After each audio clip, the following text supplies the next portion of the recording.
بسم اللہ الرحمن الرحیم الحمد للہ والصلاة علی اہلہا۔ سوشل میڈیا پر رائج روایات کی تحقیق سلسلہ نمبر 5۔ محترم سامعین، اس کلپ میں ہم اذان سے متعلق چند روایات کی تحقیق پیش کریں گے۔ ایک روایت یہ چلائی جاتی ہے کہ جو شخص اذان کے وقت بات کرتا ہے اس کے ایمان کے چلے جانے کا خطرہ ہے۔ محترم سامعین، یہ روایت من گھڑت ہے۔ کشف الخفا جلد 2 صفحہ 264۔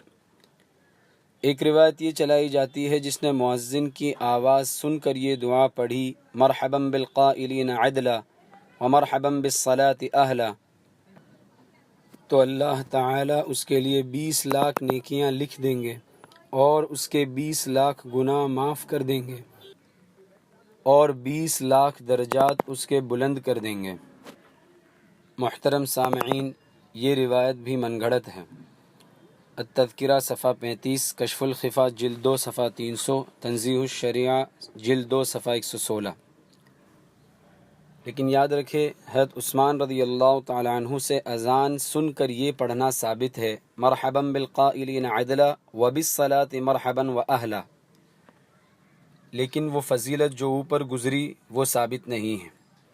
محترم سامعین، ایک بات یہ بھی چلائی جاتی ہے کہ جب مؤذن اشہد ان محمد الرسول اللہ کہے اس وقت دونوں ہاتھوں کی شہادت کی انگلیوں کو چومنا، پھر ان کو آنکھوں پر پھیرنا۔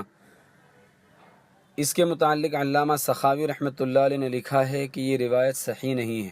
شیخ عبد الفتاح ابو غدہ رحمۃ اللہ علیہ نے علامہ سخاوی رحمۃ اللہ علیہ کے اس قول کو وضع پر محمول کیا ہے، یعنی علامہ سخاوی رحمۃ اللہ علیہ کا یہ کہنا کہ یہ روایت صحیح نہیں ہے، اس سے مراد یہ ہے کہ یہ روایت من گھڑت ہے۔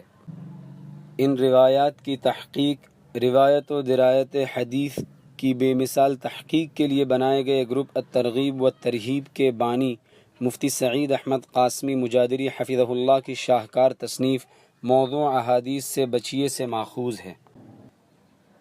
ان روایات کے بدلے ہم آپ کو ایک صحیح حدیث اذان کے متعلق سناتے ہیں جو بخاری اور مسلم دونوں میں موجود ہے۔ حضرت ابو ہریرہ رضی اللہ تعالیٰ عنہ روایت کرتے ہیں کہ نبی کریم صلی اللہ علیہ وسلم نے ارشاد فرمایا کہ اگر لوگوں کو اذان دینے اور پہلی صف میں نماز پڑھنے کا ثواب معلوم ہو جائے، پھر ان دونوں چیزوں کو حاصل کرنے کے لیے اگر انہیں قرآن اندازی کی ضرورت پڑے تو لوگ قرآن اندازی کر کے ان چیزوں کو حاصل کریں۔